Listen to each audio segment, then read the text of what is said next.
Maya and illusion. Almost all of you have heard of the word Maya. Generally, it is used, though incorrectly, to denote illusion or delusion or some such thing. But the theory of Maya forms one of the pillars upon which the Vedanta rests. It is, therefore, necessary that it should be properly understood. I ask a little patience of you, for there is a great danger of its being misunderstood. The oldest idea of Maya that we find in the Vedic literature is the sense of delusion. But then the real theory had not been reached. We find such passages as Indra, through his Maya, assumed various forms.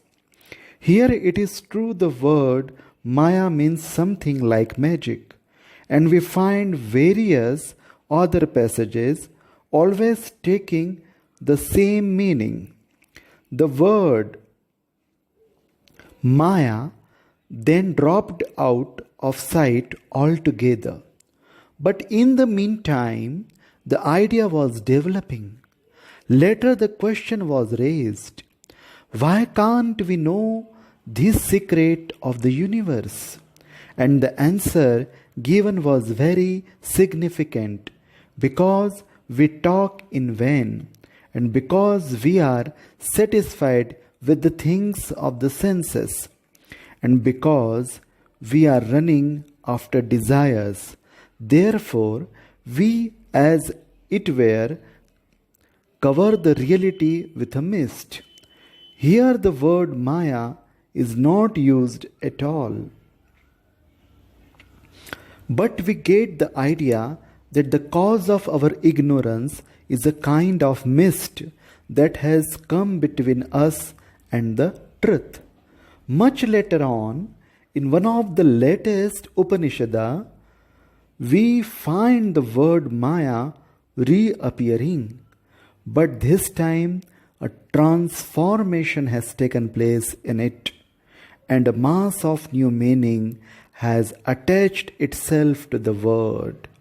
Theories had been propounded and repeated, others had been taken up, until at last the idea of Maya became fixed.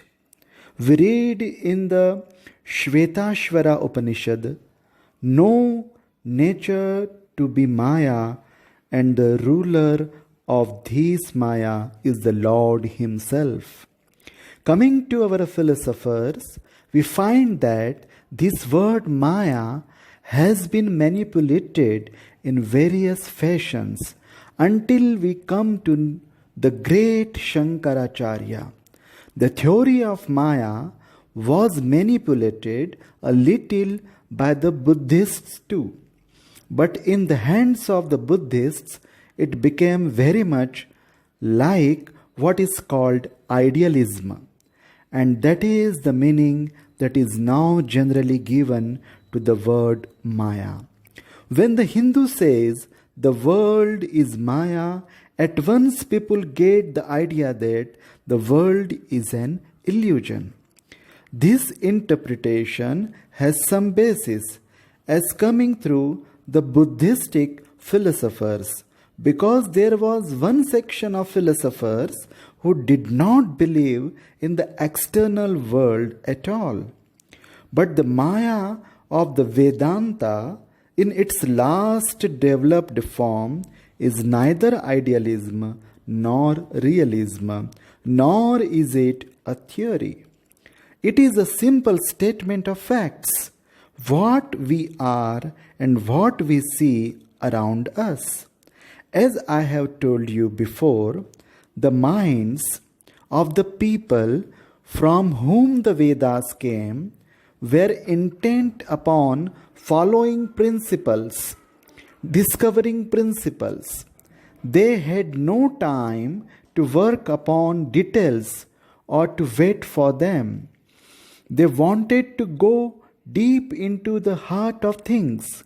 Something beyond was calling them, as it were, and they could not wait.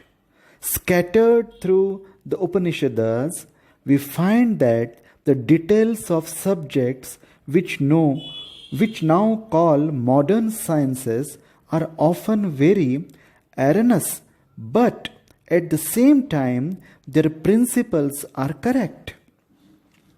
For instance, the idea of ether, which is one of the latest theories of modern science, is to be found in our ancient literature in forms much more developed than is the modern scientific theory of ether today. But it was in principle.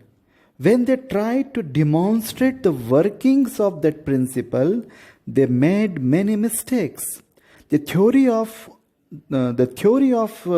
the all-pervading life principle, of which all life in this universe is but a differing manifestation, was understood in Vedic times.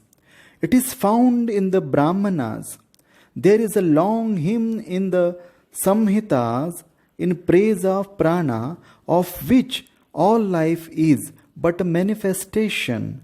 By the way, it may interest some of you to know that there are theories in the Vedic philosophy about the origin of life on this earth very similar to those which have been advanced by some modern European scientists. You, of course, all know that there is a theory that life came from other planets. It is settled doctrine with some Vedic philosophers that life comes in the way from the moon. Coming to the principles, we find these Vedic thinkers very courageous and wonderfully bold in propounding large and generalized theories. Their solution of the mystery of the universe from the external world was as satisfactory as it could be. The detailed workings of modern science do not bring the question one step nearer to the solution because the principles have failed. If the theory of ether failed in ancient times to give a solution of the mystery of the universe, working out the details of that ether theory would not bring us much nearer to the truth. If the theory of all-pervading life failed as a theory of this universe, it would not mean anything more if worked out in detail, for the details do not change the principle of the universe. What I mean is that in their inquiry into principle, the Hindu thinkers were as bold and in some cases much bolder than the moderns. They made some of the grandest generalization that have yet been reached, and some still remain as theories which modern science has yet to get even as theories. For instance, they not only arrived at the ether theory but went beyond and classified mind also as a still more rarefied ether. Beyond that again, they found a still more rarefied ether, yet that was no solution. It did not solve the problem. No amount of knowledge of the external world could solve the problem. But, says the scientist, we are just beginning to know a little. Wait a few thousand years and we shall get the solution. No, says the Vedantist, for he has proved beyond all doubt that the mind is limited, that it cannot go beyond certain limits, beyond time, space, and causation. As no man can jump out of his own self, so no man can go beyond the limits that have been put upon him by the laws of time and space. Every attempt to solve the laws of causation, time, and space would be futile, because the very attempt would have to be made by taking for granted the existence of these three. What does the statement of the existence of the world mean then? This world has no existence. What is meant by that? It means that it has no absolute existence. It exists only in relation to my mind, to your mind, and to the mind of everyone else. We see this world with the five senses, but if we had another sense, we would see in it something more. If we had yet another sense, it would appear as something still different. It has therefore no real existence. It has no unchangeable, immovable, infinite existence, nor can it be called non-existence, seeing that it exists and we have to work in and through it. It is a mixture of existence and non-existence. Coming from abstractions to the common, everyday details of our lives, we find that our life is a contradiction, a mixture of existence and non-existence. There is this contradiction in knowledge. It seems that man can know everything if he only wants to know. But before he has gone a few steps, he finds an adamantine wall which he cannot pass. All his work is in a circle and he cannot go beyond that circle. The problems which are nearest and dearest to him are impaling him on and calling day and night for a solution, but he cannot solve them because he cannot go beyond his intellect. And yet that desire is implanted strongly in him. Still we know that the only good is to be obtained by controlling and checking it. With every breath, every impulse of our heart asks us to be selfish.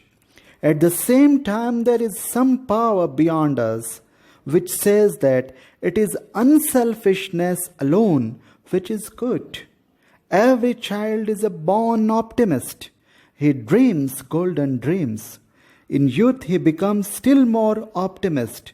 It is hard for a young man to believe that there is such a thing as death, such a thing as defeat or degradation. Old age comes, and life is a mass of ruins. Dreams have vanished into the air, and the man becomes a pessimist. Thus we go from one extreme to another, buffeted by nature, without knowing where we are going. It reminds me of a celebrated song in Lalita Vistara, the biography of Buddha. Buddha was born, says the book, as the savior of mankind, but he forgot himself in the luxuries of his palace. Some angels came and sang a song to rouse him, and the burden of the whole song is that we are floating down the river of life, which is continually changing with no stop and no rest. So are all our lives going on and on without knowing any rest. What are we to do? The man who has enough to eat and drink is an optimist, and he avoids all mention of misery, for it frightens him. Tell not to him of the sorrows and the sufferings of the world. To go him and tell that it is all good. Yes, I am safe, says he. Look at me. I have a nice house to live in. I do not fear cold and hunger. Therefore, do not bring these horrible pictures before me. But on the other hand, there are others dying of cold and hunger. If you go and teach them that it is all good, they will not hear you. How can they wish others to be happy when they are miserable? Thus, we are oscillating between optimism and pessimism.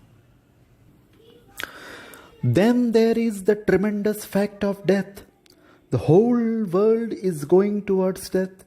Everything dies. All our progress, our vanities, our reforms, our luxuries, our wealth, our knowledge have that one end, death. That is all that is certain. Cities come and go, empires rise and fall, planets break into pieces and crumble into dust, to be blown about by the atmospheres of other planets. Thus it has been going on from time without beginning. Death is the end of everything. Death is the end of life, of beauty, of wealth, of power, of virtue too.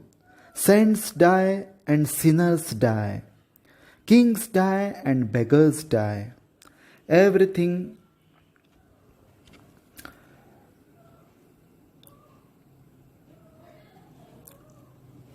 they are all going to death, and yet this tremendous clinging on to life exists. Somehow we do not know why we cling to life. We cannot give it up, and this is Maya. The mother is nursing a child with great care. All her soul, her life is in that child. The child grows, becomes a man, and perchance becomes a blackguard and a brute, kicks her and beats her every day, and yet the mother clings to the child, and when her reason awakes, she covers it up with the idea of love. She little thinks that it is not love, that it is something which has got hold of her nerves, which she cannot shake off. However, she may try, she cannot shake off the bondage she is in, and this is Maya. We are all after the golden fleece. Every one of us thinks that this will be his. Every reasonable man sees that his chances, perhaps 1 in 20 millions, yet everyone struggles for it, and this is Maya. Death is stalking day and night over this earth of ours, but at the same time, we think we shall live eternally. A question was once asked of King Yudhishthira, "What is the most wonderful thing on this earth?" And the king replied, "Every day people are dying around us, and yet men think they will never die, and this is Maya." These tremendous contradictions in our intellect, in our knowledge, yea, in all the facts of our life face us on all sides. A reformer arises and wants to remedy the evils that are existing in a certain nation, and before they have been remedied, 1,000 other evils arise in another place. It is like an old house that is falling. You patch it up in one place and the ruin extends to another. In India, our reformers cry and preach against the evils of enforced widowhood. In the West, non-marriage is the great evil. Help the unmarried on one side, they are suffering. Help the widows on the other, they are suffering. It is like chronic rheumatism. You drive it from the head and it goes to the body. You drive it from there and it goes to the feet. Reformers arise and preach that learning wealth and culture should not be in the hands of a select few, and they do their best to make them accessible to all. This may bring more happiness to some, but perhaps as culture comes, physical happiness lessens. The knowledge of happiness brings the knowledge of unhappiness. Which way then shall we go? The least amount of material prosperity that we enjoy is causing the same amount of misery elsewhere. This is the law. The young perhaps do not see it clearly, but those who have lived long enough and those who have struggled enough will understand it, and this is Maya. These things are going on day and night, and to find a solution of this problem is impossible. Why should it be so? It is impossible to answer this because a question cannot be logically formulated. There is neither how nor why. In fact, we only know that it is and that we cannot help it. Even to grasp it, to draw an exact image of it in our own mind, it is beyond our power. How can we solve it then? Maya is a statement of the fact of this universe, of how it is going on. People generally get frightened when these things are told to them, but bold we must be. Hiding facts is not the way to find a remedy. As the hare, you all know, hunted down by dogs, puts its head down and thinks itself safe. So when he run into optimism or pessimism, we do just like the hare, and that is no remedy. There are objections against this, but you may remark that they are generally from people who possess many of good things of life. In this country, England, it is very difficult to be a pessimist. Everyone tells me how wonderfully the world is going on, how progressive, but what he himself is his own world. Old questions arise. Christianity must be the only true religion of the world because Christian nations are prosperous. But that assertion contradicts itself because the prosperity of Christian nation depends on the misfortune of non-Christian nations. There must be some to prey on. Suppose the whole world were to become Christian, then the Christian nations would become poor because there would be no non-Christian nations for them to prey upon. Thus the argument kills itself. Animals are living upon plants, men upon animals, and worst of all, upon one another, the strong upon the weak. This is going on everywhere, and this is Maya. What solution do you find for this? We hear every day many explanations and are told that in the long run all will be good. Taking it for granted that this is possible, why should there be this diabolical way of doing good? Why cannot good be done through good instead of through these diabolical methods? The descendants of the human beings of today will be happy, but why must there be all this suffering now? There is no solution. This is Maya. Again, we often hear that it is one of the features of evolution that it eliminates evil, and this evil being continually eliminated from the world. At last, only good will remain. That is very nice to hear, and it panders to the vanity of those who have enough of this world's goods, who have not a hard struggle to face every day and are not being crushed under the wheel of this so-called evolution. It is very good and comforting indeed to such fortunate ones. The common herd may suffer, but they do not care.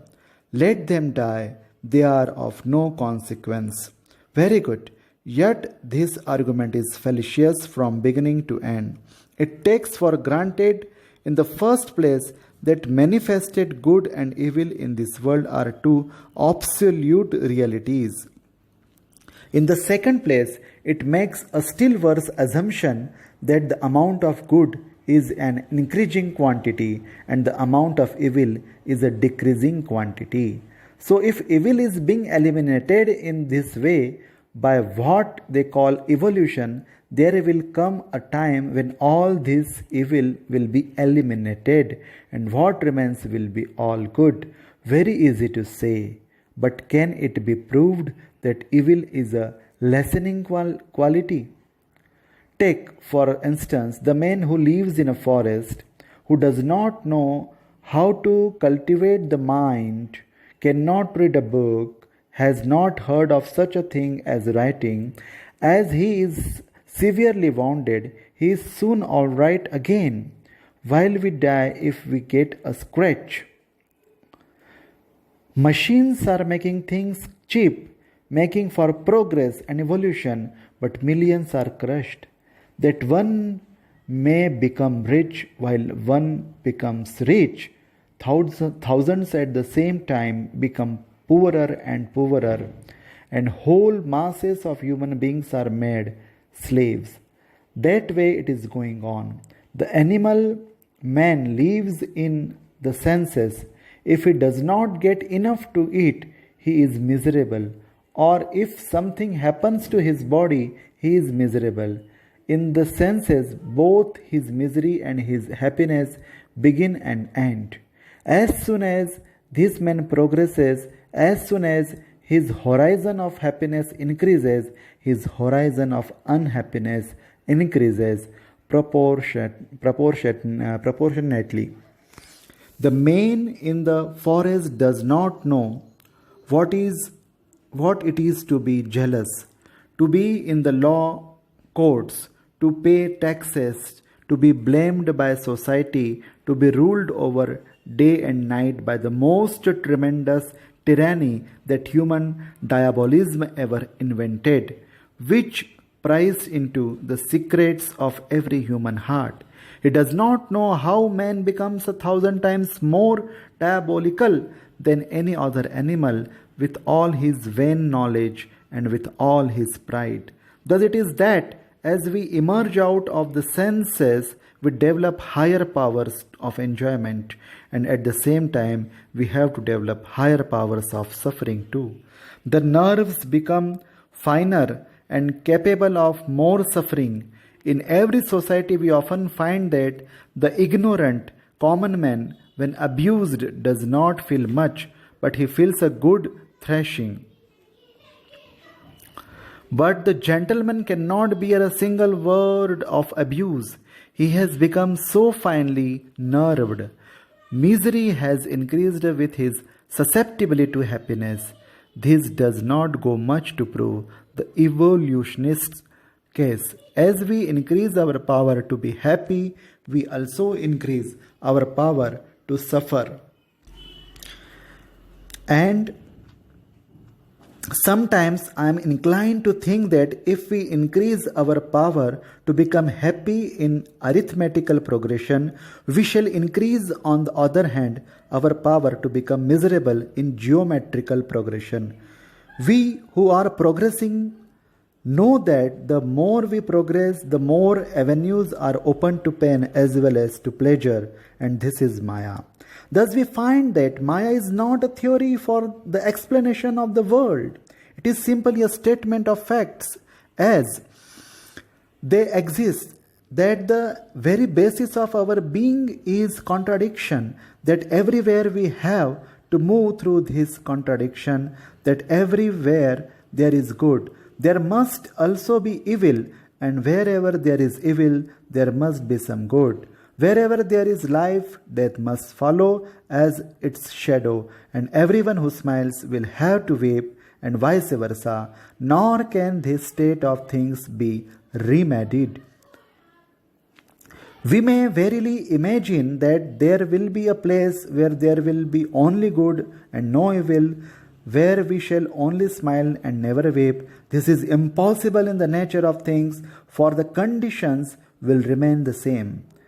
Wherever there is the power of producing a smile in us, there lurks the power of producing tears. Wherever there is the power of producing happiness, there lurks somewhere the power of making us miserable.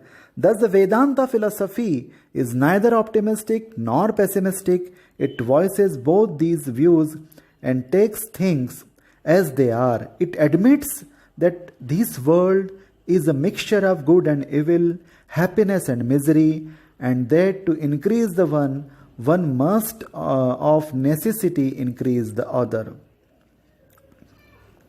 There will never be a perfectly good or bad world, because the very idea is a contradiction in terms. The great secret revealed by this analysis is that good and bad are not two cut and dried separate existence. There is not one thing in this world of ours which you can label as good and good alone, and there is not one thing in the universe which you can label as bad and bad alone. The very same phenomena which is appearing to be good now may appear to be bad tomorrow. The same thing which is producing misery in one may produce happiness in another. The fire that burns the child may cook a good meal for a starving man. The same nerves that carry the sensations of misery carry also the sensations of happiness. The only way to stop evil, therefore, is to stop good also. There is no other way. To stop death, we shall have to stop life also. Life without death and happiness without misery are contradictions, and neither can be found alone, because each of them is but a different manifestation of the same thing. What I bought to be good yesterday, I do not think to be good now. When I look back upon my life and see what were my ideals at different times, I find this to be so. At one time, my ideal was to drive a strong pair of horses. I do not think so now. At another time, when I was a little child, I thought if I could learn to make a certain kind of sweet meat, I should be perfectly happy. Later, I imagined that I should be entirely satisfied if I had a wife and children and plenty of money. Today, I laugh at all these ideals as mere childish nonsense. The Vedanta says there must come a time when we look back and laugh at these ideals which make us afraid of giving up our individuality. Each one of us wants to keep this body for an indefinite time, thinking that we shall be very happy, but there will come a time when we shall laugh at the idea. Now, if such be the truth, we are in a state of hopeless contradiction, neither existence nor non-existence, neither misery nor happiness, but a mixture of them. What then is the use of Vedanta and all other philosophies and religions? And above all, what is the use of doing good work? This is a question that comes to the mind if it be true that you cannot do good without doing evil, and whenever you try to create happiness, there will always be misery. People will ask you, what is the use of doing good? The answer is, in the first place, that we must work for lessening misery, for that is the only way to make ourselves happy. Every one of us finds it out sooner or later in our lives. The bright ones find it out a little earlier, and the dull ones a little later. The dull ones pay very dearly for the discovery, and the bright ones less dearly. In the second place, we must do our part, because that is the only way of getting out of this life of contradiction. Both the forces of good and evil will keep this universe alive for us until we awake from our dreams and give up this building of mud pies. That lesson we shall have to learn, and it will take a long, long time to learn it. Attempts have been made in the Germany to build a system of philosophy on the basis that the infinite has become the finite. Such attempts are also made in England, and the analysis of the position of these philosophers is this: that the infinite is trying to express itself in this universe, and that there will come a time when the infinite will succeed in doing so. It is all very well, and we have used the words infinite and manifestation and expression and so on, but the philosopher naturally asks for a logical fundamental basis for the statement that the finite can fully express the infinite. The absolute and the infinite can become this universe only by limitation. Everything must be limited that comes through the senses or through the mind or through the intellect, and for the limited to be the unlimited is simply absurd and can never be. The Vedanta, on the other hand, says that it is true that the absolute or the infinite is trying to express itself in the finite, but there will come a time when it will find that it is impossible, and it will then have to beat a retreat. And this beating a retreat means renunciation, which is the real beginning of religion. Nowadays, it is very hard even to talk of renunciation. It was said of me in America that I was a man who came out of a land that had been dead and buried for 5,000 years and talked for renunciation. So says perhaps the English philosopher, yes, it is true that is the only path to religion. Renounce and give up. What did Christ say? He that loseth his life for my sake shall find it. Again and again did he preach renunciation as the only way to perfection. There comes a time when the mind awakes from this long and dearly dream. The child gives up its play and wants to go back to its mother. It finds the truth of the statement. Desire is never satisfied by the enjoyment of desires. It only increases the more, as fire when butter is poured upon it. This is true of all sense enjoyments, of all intellectual enjoyments, and of all the enjoyments of which the human mind is capable. They are nothing. They are within Maya, within this network beyond which we cannot go. We may run therein through infinite time and find no end. And whenever we struggle to get a little enjoyment, a mass of misery falls upon us. How awful is this? And when I think of it, I cannot but consider that this theory of Maya, this statement that it is all Maya, is the best and only explanation. What an amount of misery there is in this world. And if you travel among various nations, you will find that one nation attempts to cure its evils by one means and another by another. The very same evil has been taken up by various races, and attempts have been made in various ways to check it, yet no nation has succeeded. If it has been minimized at one point, a mass of evil has been crowded at another point. Thus it goes. The Hindus, to keep up a high standard of chastity in the race, have sanctioned child marriage, which in the long run has degraded the race. At the same time, I cannot deny that this child marriage makes the race more chaste. What would you have if you want the nation to be more chaste? You weaken men and women physically by child marriage. On the other hand, are you in England any better off?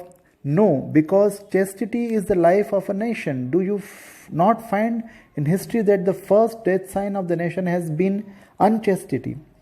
When that has entered the end of the race is in sight, where shall we get a solution of these miseries then? If parents select husbands and wives for their children, then this evil is minimized. The daughters of India are more practical than sentimental, but very little of poetry remains in their lives. Again, if people select their own husbands and wives, that does not bring much happiness. The Indian woman is generally very happy. There are not many cases of quarreling between husband and wife. On the other hand, in the United States, where the greatest liberty obtains, the number of unhappy homes and marriages is large. Unhappiness is here, there, and everywhere. What does it show? That after all, not much happiness has been gained by all these ideals. We all struggle for happiness, and as soon as we get a little happiness on one side, on the other side, there comes unhappiness. Shall we not work to do good then? Yes, with more zest than ever. But what this knowledge will do for us is to break down fanaticism. The Englishman will no more be a fanatic and curse the Hindu. He will learn to respect the customs of different nations. There will be less of fanaticism and more of real work. Fanatics cannot work, they waste 3/4 of their energy. It is the level headed, calm, practical man who works. So the power to work will increase from this idea, knowing that this is the state of things. There will be more patience. The sight of misery or of evil will not be able to throw us off our balance and make us run after shadows. Therefore, patience will come to us, knowing that the world will have to go on in its own way. If, for instance, all men have become good, then the animals will have in the meantime evolved into men and will have to pass through the same state, and so with the plants. But only one thing is certain: the mighty river is rushing towards the ocean, and all the drops that constitute the stream will in the time be drawn into that boundless ocean. So in this life, with all its miseries and sorrows, its joys and smiles and tears, one thing is certain, that all things are rushing towards their goal, and it is only a question of time when you and I and plants and animals and every particle of the life that exists must reach the infinite ocean of perfection, must attain to freedom, to God. Let me repeat once more that the Vedantic position is neither pessimism nor optimism. It does not say that this world is all evil or all good. It says that our evil is of no less value than our good, and our good of no more value than our evil. They are bound together. This is the world, and knowing this, you work with patience. What for? Why should we work? If this is the state of things, what shall we do? Why not become agnostics? The modern agnostics also know there is no solution of this problem, no getting out of this veil of Maya, as we say in our language. Therefore, they tell us to be satisfied and enjoy life. Here again is a mistake, a tremendous mistake, a most illogical mistake, and it is this: what do you mean by life? Do you mean only the life of the senses? In this, every one of us differs only slightly from the brutes. I am sure that no one is present here whose life is only in the senses. Then this present life means something more than that. Our feelings, thoughts, and aspirations are all part and parcel of our life, and is not the struggle towards the great ideal, towards perfection, one of the most important components of what we call life. According to the agnostics, we must enjoy life as it is, but this life means above all this search after the ideal. The essence of life is going towards perfection. We must have that, and therefore we cannot be agnostics or take the world as it appears. The agnostic position takes this life minus the ideal component to be all that exists, and this the agnostic claims cannot be reached. Therefore, he must give up the search. This is what is called Maya, this nature, this universe. All religions are more or less attempts to get beyond nature. The crudest or the most developed, expressed through mythology or symbology, stories of God, angels, or demons, or through stories of saints or seers, Great men or prophets or through the abstractions of philosophy all have that one object. All are trying to get beyond these limitations.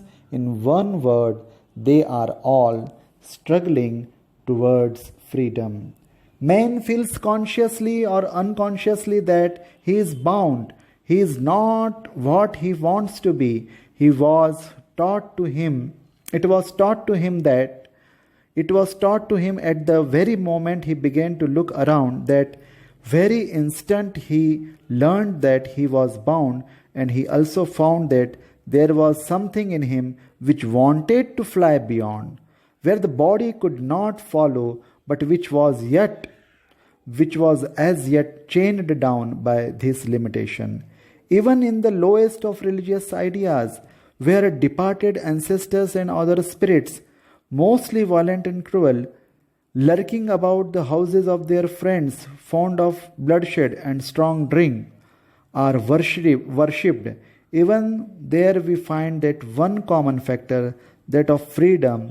The man who wants to worship the gods sees in them, above all things, greater freedom than in himself. If a door is closed, he thinks the gods can get through the walls and so on, and that the walls have no limitations for them. This idea of freedom increases until it comes to the ideal of personal God, of which the central concept is that he is a being beyond the limitation of nature, of Maya. I see before me, as it were, that in some of those forest retreats, this question is being discussed by those ancient sages of India, and in one of them, where even the oldest and the holiest fail to reach the solution, a young man stands up in the midst of them and declares, "Hear, ye children of immortality, hear, ye who live in the highest places, I have found the way. By knowing him who is beyond darkness, we can go beyond death. This Maya is everywhere. It is terrible, yet we have to work through it. The man who says that he will work when the world has become all good and then he will enjoy bliss is as likely to succeed as the man who sits beside the Ganga and says, I will ford the river when all the water has run into the ocean. The way is not with Maya, but against it. This is another fact to learn. We are not born as helpers of nature, but competitors with nature. We are its bond masters, but we bind ourselves down. Why is this house here?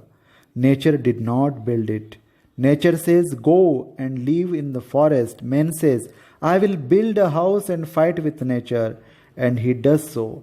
The whole history of humanity is a continuous fight against the so-called laws of nature, and man gains in the end.